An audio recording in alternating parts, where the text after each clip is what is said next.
18 years, that's how long I had devoted myself to constructing his empire, blueprint by blueprint, late night by late night, and in the end, he dismissed me with a condescending smirk. "We can hire 3 junior technicians for your compensation," Arthur said. Nothing personal, just a matter of cost reduction. It was personal. He simply didn't grasp the extent of it. Before the betrayal, when I first encountered Arthur, the enterprise was nothing more than a rented storage facility and an underpowered coffee machine. He was ambitious, possessing that slick charm some salespeople have, but he was completely inept on the technical front. I was the very first legitimate technician he hired. I persevered through the lean years, building systems, spearheading projects, and extinguishing crises that would have caused him to fail a dozen times over. He often remarked, "You are the intellect. I am the voice." I genuinely believed it was a partnership. As it turned out, I was merely an expensive component to be replaced. The first warning signs emerged 3 months before my termination. Budgets were slashed without any prior notice. Key projects were reassigned to new talent-young individuals, barely out of college, full of wide-eyed enthusiasm and significantly cheaper to employ.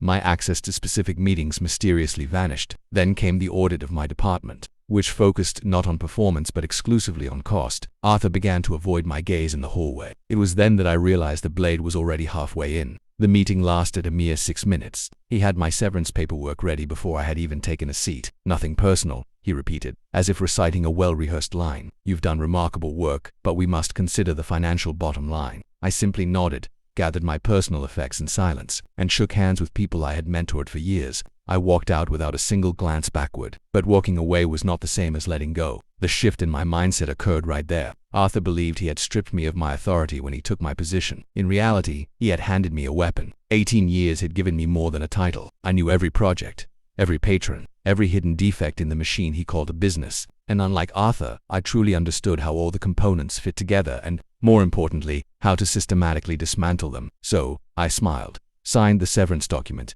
and began making my phone calls. Step 1. The quiet assembly. I reached out to 3 former colleagues, individuals whom Arthur had also let go to cut costs before me. They had all moved on to excellent positions at competing firms. I did not ask them to do anything illegal. I just posed a few questions. Who was hiring? Who was in need of a complete engineering team capable of immediately delivering on high-profile projects? The answer arrived within 2 weeks. A rival company was expanding aggressively. The CEO remembered my name from industry gatherings. He inquired if I could bring people with me. I replied, "Yes, and I can bring patrons."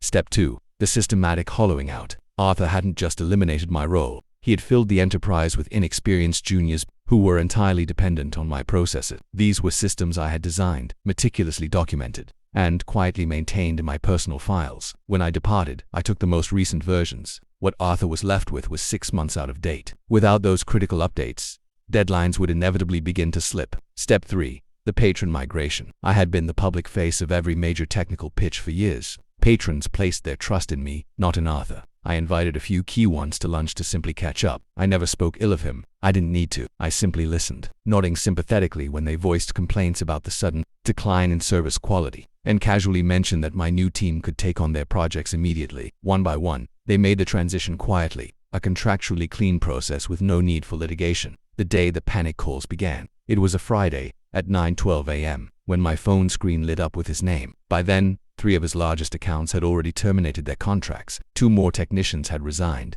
both now seated in my new office, and a 4th patron was reviewing their options. I let the call go to voicemail. The next call came 20 minutes later, and then another. By noon, I had 9 missed calls and 4 text messages. "We need to talk. I think we can work something out. Call me urgent." I never replied. The confrontation. That following Monday, I finally answered. His voice was sharp, brittle. "You're poaching my patrons." "No," I replied calmly. "Your patrons are choosing competent service over cheap replacements. You think you can just—" "I don't think, Arthur. I know. You fired the one person who truly understood how this enterprise operates. You made it personal the moment you deemed me disposable." He tried to salvage the situation, attempting to offer me some kind of consultancy role. I cut him off. "You can't afford me," I stated, and ended the call. The inevitable collapse. Over the next month, I observed from a distance as the entire operation began to seize. Deadlines were missed. Public complaints mounted, and employee turnover skyrocketed. The juniors were good kids, but without proper leadership, they were drowning. Arthur, ever the salesman,